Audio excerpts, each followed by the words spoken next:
নমস্কার বন্ধুরা, চিরসখার আজকের এপিসোডে কি হলো আসো দেখে নিই। তবে সবার আগে চ্যানেলটা সাবস্ক্রাইব করে দিয়েছো আর নিচে দেওয়া বেল আইকনটা ক্লিক করো যাতে তোমাদের কাছে কমলিনী পুলিশ অফিসারকে জানিয়ে দেয় যদি আপনি বর্ষার এগেনস্টে স্টেপ না নেন। আমরা তো বর্ষার এগেনস্টেও কমপ্লেন করে এসেছি। যদি আপনারা ওকে আদালতে না তোলেন, শুধুমাত্র আমার স্বামীকে এখান থেকে নিয়ে জেলে তোলেন, তাহলে কিন্তু আমি আপনাকে কথা দিচ্ছি আমি আরও বড় জায়গায় যাব। আমি আপনার নামে কেস করব। আমার সদ্য বিয়ে হয়েছে আর আমার স্বামীকে আপনারা বিনা অপরাধে জেলে তুলে নিয়ে যেতে চাইছেন, কোনো প্রমাণ ছাড়া, শুধু একজন মহিলা বলেছে বলে। আমিও তো মহিলা, আমি যদি আপনার নামে কেস করি তাহলে আপনার কথা অনুযায়ী আমার কথাটাই গুরুত্ব পাবে। বর্ষা পুলিশকে হাতজোড় করে বলে যে আমি তো বললাম স্যার, আমি আর কেসটা রাখবো না, আমি কেসটা তুলে নিচ্ছি, আমি যাব গিয়ে আপনার কাছে গিয়ে কেসটা তুলে আসবো। বর্ষা বলে ভয় পেয়েছো তাই না? তুমি আমাদের কি মনে করো আমরা সবাই খুব বোকা? তুমি ভয় পেয়েছো যে তুমি এবারে চুরির দায়ে ফাঁসবে। ঠিক সেই কারণে তুমি নতুন কাকুর এগেনস্টে যে কমপ্লেনটা করেছো সেটা তুলে নিতে চাইছো। বুবলাই বর্ষাকে বলে যে তুমি কেন তুলে নিতে চাইছো? তোমার কথা শুনেই তো আমি নতুন কাকুর অফিসে জানিয়ে দিলাম কথাটা। বড় ঠাম্মি বলে তুই কি মেরুদণ্ডহীন? তোর কি মেরুদণ্ড কোনোদিন ছিল না, নাকি স্ত্রীকে তো নিজের মেরুদণ্ডটা দিয়ে দিয়েছিস? কোনো কিছু বিচার বিবেচনা না করে তোর স্ত্রীর এক কথায় তুই নতুনের অফিসে জানিয়ে দিবি খবরটা? কমলিনী বলে শোনো বুবলাই, এখন কিন্তু উনি আমার বন্ধু নেই, এখন আমরা স্বামী আর স্ত্রী, তাই আমি কিন্তু উনার জন্যই ফাইট করব। তাতে কোর্টে যদি তোমার মুখোমুখি আমায় দাঁড়াতে হয় আমি দাঁড়াবো, পিছু পা হাঁটবো না। পরের সিনে নতুন তার অফিসে আসে এবং সেখানে তাকে সবাই জিজ্ঞেস করে যে আগের দিন অনুষ্ঠান কেমন লাগলো তোমার, আজকে আসতে দেরি হলো, বৌদি খুব যত্ন করছে নিশ্চয়ই। এখন তো আর ওইরকম জীবন চলবে না, এখন তো সব কিছু খুব গোছানো, খুব যত্নে থাকবে। নতুন বলে তোমাদের বৌদি তো আমার সারা জীবন যত্ন করেইছে, নতুন করে যত্ন করার কিছু নেই। নতুনকে আপসেট দেখে ইনস্টিটিউটের লোকেরা জিজ্ঞেস করে যে কি হয়েছে, এত আপসেট কেন লাগছে তোমায়? কালকের অনুষ্ঠান তো খুব ভালো হয়েছে, আমরা কত আনন্দ করলাম, কিন্তু আজকে তোমায় দেখে তো ভালো লাগছে না।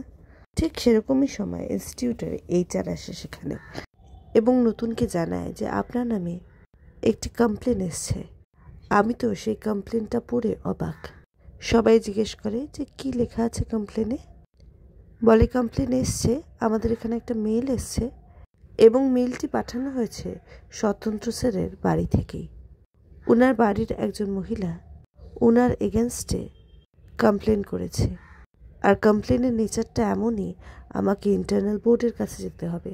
ইনস্টিটিউটের লোকেরা জিজ্ঞেস করে যে স্বতন্ত্র বর্ষার নামে এরকম অভিযোগ কে করেছে।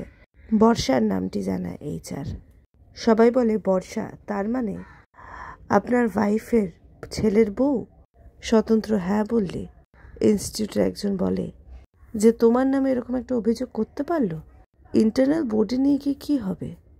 আমরা তো সবাই তোমাকে চিনি, আমরা সবাই জানি তুমি কেমন মানুষ, ইন্টারনাল বোর্ডে নিয়ে গিয়ে কী বলবো? নতুন বলে আপনাদের যা ঠিক মনে হয় আপনারা তাই করবেন, এখন এক্ষেত্রে আপনাদের কি করণীয় আমাকে ফ্র্যাঙ্কলি বলুন। HR বলে যে দেখুন, এক্ষেত্রে সার্কামস্ট্যান্সিয়াল এভিডেন্সেরই দাম বেশি। যে মানুষটাকে আমরা চিনি না সেই মানুষটার এগেনস্টে যদি কমপ্লেন আসতো তাহলে ইন্টারনাল বোর্ডের কাছে যাওয়াই যেত, কিন্তু আপনাকে আমরা চিনি, এতদিন ধরে দেখছি, আমরা জানি কার পক্ষে কী করা সম্ভব আর আপনার পক্ষে যে এটা করা সম্ভবই নয় সেটা আমরা সবাই খুব ভালো করে জানি। তবু প্রশ্ন যখন এসছে উত্তর তো দিতেই হবে। আমরা কেউ বিশ্বাস করি না যে আপনি এরকম কাজ করেছেন। আমি তো বিশ্বাস করিই না। দরকার পড়লে আপনাদের 3 জনকে এখানে ডাকা হবে, আপনি, বৌদি এবং ওই মহিলা। কমলিনী বলে এখনের মধ্যে তোমাদের বৌদিকে ডাকার কি দরকার? নতুনের সঙ্গীরা বলে যে এখন তো বৌদিকেই দরকার, বৌদি তোমায় এতদিন ধরে চেনে, তার কথাটারই তো জোর সব থেকে বেশি। HR বলে বৌদির কথা যদি আমরা ডকুমেন্ট করতে পারি ব্যাপারটা খুব ভালো হবে, সেক্ষেত্রে আমাদের কথার একটা দাম থাকবে। নিয়ম অনুযায়ী মেয়েটির সাথেও আমাদের কথা বলতে হবে।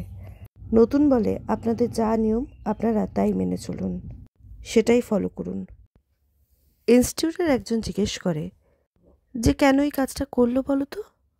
তোমাদের এই বিয়েটা অ্যাকসেপ্ট করে নিতে পারছিল না সেই কারণে? নতুন বলে, আমি কিছুই জানি না। যদিও তোমরা কেন ধরে নিচ্ছ যে আমি এই কাজটা করিনি? আজকে তোমরা আমায় এতদিন ধরে চেনো। হ্যাঁ, আমি তোমার সাথে এই কাজটা করিনি নিশ্চয়ই, কিন্তু হয়তো আমার পক্ষে অন্য কারোর সাথে এই কাজটা ঘটানো সম্ভব। আরেকজন বলে যে তুমি কেন নিজের ডিফেন্স সমস্ত তুলে নিচ্ছ? তুমি যদি এরকম করো তাহলে তোমাকে কে সেভ করবে? ডোন্ট গেট আপসেট, মনে জোর রাখো। এখন বৌদির যেমন তোমার পাশে থাকা উচিত, তোমারও বৌদিকে সাপোর্ট করা উচিত। বৌদি তোমার সব থেকে বড় শুভাকাঙ্ক্ষী। তুমি যদি হেরে যাও তাহলে বৌদি সেই জোরটা পাবে কোথা দিয়ে? নতুনকে সবাই প্রশ্ন করে যে বৌদি কি জানে ব্যাপারটা? তুমি কি জানতে এরকম একটা মেল আসবে? নতুন জানায় যে হ্যাঁ, বৌদি জানে। এরপরে তারা জিজ্ঞেস করে যে বৌদি কাকে সাপোর্ট করছে। নতুন জানায় যে কমলিনী আমাকেই সাপোর্ট করছে। সবাই তারপরে নতুনকে বলে, তাহলে এক্ষুনি বৌদিকে ফোন করো, বৌদিকে ফোন করে এখানে ডাকো, ওনার কথা আমরা শুনি। উনি কি বলছেন? উনিই তোমাকে একমাত্র সাপোর্ট করে বাঁচিয়ে দিতে পারে। সবাই জিজ্ঞেস করে মেলটার কথা আগে থেকে জানতে কি করে? নতুন বলে, ওই মেয়েটিই বলেছে। কালকে আমাদের বাড়িতে পুলিশ এসেছিল। পুলিশের সামনে সবাই মেয়েটিকে চেপে ধরায়। মেয়েটি কেসটি উইথড্র করে, অজুহাত দেয় যে সে বাড়ির ভালোর জন্য, বাড়ির সম্মান রক্ষার জন্য এইসব কাজ করছে। কিন্তু এখনও পুলিশ এখানে আসেনি। পুলিশ হয়তো আসবে, তখন সেটার মতো ইনভেস্টিগেট হবে। সবাই আবারও চেপে ধরে যে তুমি এক্ষুনি বৌদিকে ফোন করো, বৌদির জানা দরকার, বৌদির আসা দরকার। এরপরে তারাই কমলিনীকে ফোন করে। যে মেলটি এসছে সে বিষয়ে জানায় কমলিনীকে এবং এও বলে আপনাকে এখানে আসতে হবে। কমলিনী বলে, আমি নিশ্চয়ই যাব। কালকে কখন যেতে হবে বলুন? ওরা বলে যে আমরা ওই বর্ষা ম্যাডামকেও ডাকবো, আপনাকে টাইমটা ঠিক জানিয়ে দেবো। এরপরে কমলিনী নতুনকে চাইলে ওরা নতুনকে ফোনটা দেয়। কমলিনী নতুনকে জিজ্ঞেস করে যে তুমি আমায় জানালে না কেন? তোমার ইনস্টিটিউটের কারোর নাম্বার তো আমার কাছে নেই। আমি কখন থেকে খবরটা জানার চেষ্টা করছি, কিন্তু তুমি ফোন করছো না। ওরা না জানালে তুমি হয়তো আমায় জানাতেই না। কালকে কটায় টাইম দিয়েছে? নতুন বলে, এখনও টাইম কিছু বলেনি, ওরা বললে আমি জানাচ্ছি। কমলিনী বলে, ঠিক আছে, তাহলে আমরা একসাথে চলে যাব, দেখি বর্ষার কি বক্তব্য। আর তুমি এত আপসেট হয়ে পড়ছো কেন? নতুন বলে, তুমি না ঠিক বুঝবে না। আমার জীবনের এতগুলো দিন যাওয়ার পরে আমায় যদি এরকম কথা শুনতে হয়, এইসব কিছু ফেস করতে হয়, আমার যে কতটা কষ্ট হচ্ছে এটা তোমায় বলে বোঝাতে পারবো না। কমলিনী বলে, আমি জানি, আমাকে বিয়ে করেছো বলেই তোমাকে এসবের মুখোমুখি হতে হচ্ছে, কিন্তু তুমি তো জানতে আমাদের চলার পথটা সহজ হবে না। এরকম অনেক ঝড় ফেস করতে হবে। তুমি তো এইসব ঝড়গুলো ফেস করার জন্যই আমার হাত ধরেছিলে। তাড়াতাড়ি বাড়ি ফিরবে তো? নতুন বলে, হ্যাঁ, তাড়াতাড়ি বাড়ি ফিরব। এবং আজ এভাবেই এপিসোডটা শেষ হয়। আজকের এপিসোড তোমাদের কেমন লাগলো নিচে কমেন্টে জানিও কিন্তু। দেখা হচ্ছে পরের ভিডিওয়ে।